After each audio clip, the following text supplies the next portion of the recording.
Hi there, it's Sam from Pootles.co.uk. Thank you very much for joining me today. Today's project is this one. It's a little bag of foiled chocolate eggs with a welcome Easter bunny. Bunny? It's not a bunny, it's a lamb. Welcome Easter lamb on the front. Now this was inspired by this bag. So as some of you know, I recently went out to Salt Lake City before coronavirus hit. And I was out there for my 1 million achiever trip, and at varying stations, every time I stopped to spend time with somebody as part of a schedule, they'd put sort of baskets of water with 1 million logos on and sweets and nuts and things like that. And these were in our final station. So just little bags. These are obviously Jolly Rancher in flavours I've not seen before, which is quite nice. So lemon, green apple, anyway. But they'd been all logoed up with this, and I thought that was really cute. So I thought I want to make my own version. Now, this is using the printed gusseted cellophane bags, but I felt that the bag was too long. If I filled that with eggs, well, it would take the entire bag. And yes, I did get more chocolate foil eggs. And yes, they did manage to have some gold ones in. But I felt it was too much. So I literally got a pair of scissors and hacked off the top.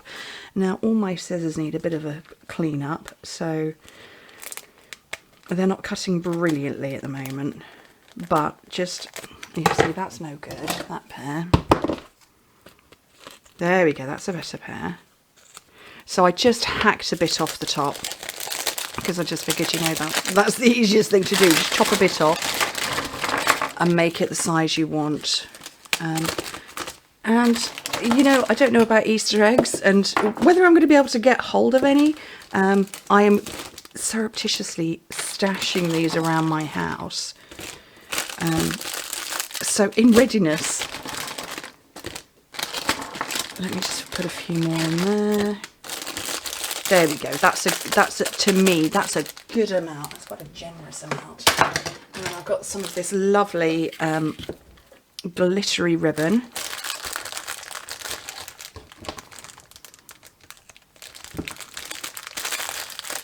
And I'm going to tie that off. Oh, apparently I'm not going to tie it. Let me do it. Let me wrap it twice. That's better. And I've got the perfect length one end, and I'm going to have to chop off the other. Oh, what is it with me and ribbon?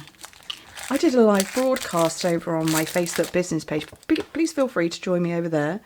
I did one, and I was filming my thought process as I make a project, and quite merrily, because I wasn't thinking about it, tied a ribbon. Could I do it now? Probably not. Right, I'm going to have a chick on this one. But just realised I haven't got any scrap white paper, so this bit will do. I have a file tray behind me that has all my scraps of white, vanilla and black. And there's always loads. Right. Okay. Let's get that on. I don't know why I'm lining it up, because I'm going to... There's a bit of glitter on there, because I'm cutting it anyway. Hopefully with a better pair of scissors. Oops.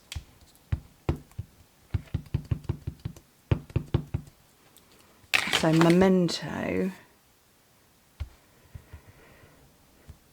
And then I made this mistake. I don't know if it was this one or it was another project I did, but I picked up and fussy cut it straight away. Probably should have stamped that first, and then smooshed the black. Oh well. So yeah, these bags, 3 by 9 inches. How many did you get in a pack? 25 of them. Oh gosh, that's good. These are they're in the mini catalogue, and this bizarrely was from the autumn winter and got carried over. But you know, let's mix autumn winter and spring. Why not? Okay, dry a bit so I don't smudge it. Hang on.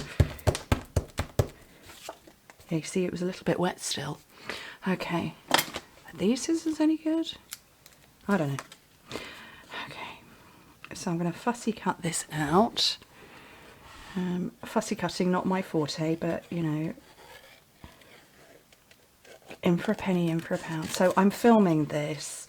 I'm looking at my diary. You're going to see this on I think the 30th. Yes, you're you're seeing this on the 30th of March, and I'm filming it on the 20th of March because this is the last day my children are in school, and obviously they're going to be at home now. So I'm filming quite a lot. So I'm going to talk about something that's not going to happen for another 10 days until you see it. It's weird, isn't it? Okay, look, I'm rubbish at the fussy cutting thing. You can give me all of the tips and the hints in the world, but it's handmade, and it's handmade with love. So this will be destined for one of my boys. And I'm sure if I give this to one of the older boys, they'd go, oh, that's a cute chick, rip. If I gave it to a small boy, it would be rip. Oh, look, there was a cute chick on there. So, but handmade. And it's all good. I really hope all that was on camera. I can't look at my monitor when I'm doing concentrated work like this.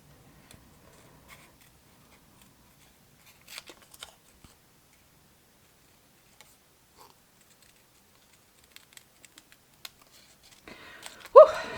Done. Let's colour this thing in then. Okay, let's zoom in. So I've decided, because you know what? Let's not follow any of the rules of Colours of Chicks. I'm having a mint macaron one. Is this mint macaron? Yeah. So I thought, I still smudged it. Would you believe that? How can I still smudge it? Ugh. Ugh, ridiculous. Right, so I'm going to go all the way around the head with a reasonably thick line, and then the wings, I nearly said arms, and the body with a reasonably thick line, and then I'm going to come in with the dark, and I'm doing about half the thickness of what I've just done with that, so there's still a bit of the lighter showing through. And then my technique varies depending on the project, but obviously I don't want to colour in the beak, so I'm just going to go in circles, so lots of little circles to blend that dark.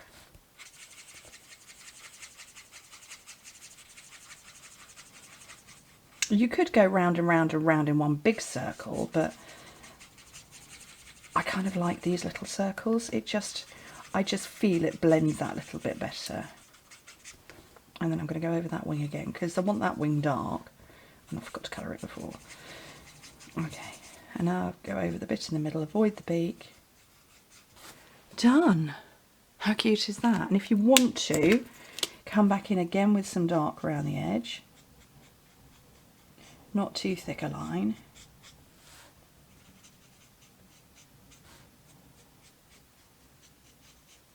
Didn't get any pens out to colour beak, feet or comb.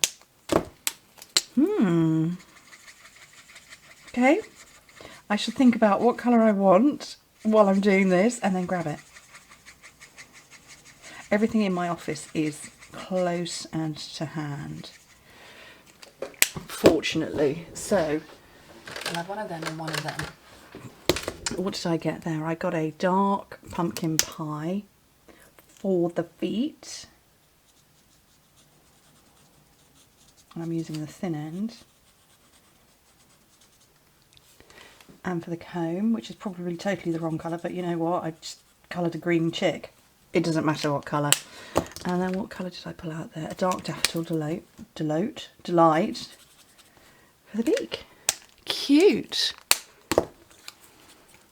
And hopefully you can see that's all blended, so it's lighter in the middle. Proper cute. Okay, let's zoom out a little bit. Oh, too far. You don't want to see my anti-slip mat, do you? Okay, so I'm going to have a couple of these. I do have an anti-slip mat underneath my grid paper. I work off the full pack, or a thick pack of grid paper. And I have an anti-slip mat on that one of my lovely customers sent me forever ago, and it's one of those ones where if you eat on a tray in front of the telly and you put your food on it, it doesn't slip around. So my whole thing of grid paper sits on that. Anyway, lane swerve. So those are my 2 projects. They're super cute. There's the original that inspired this. Love them. What do you think? Anyway, thank you ever so much for joining me. Hope to speak to you soon. Bye.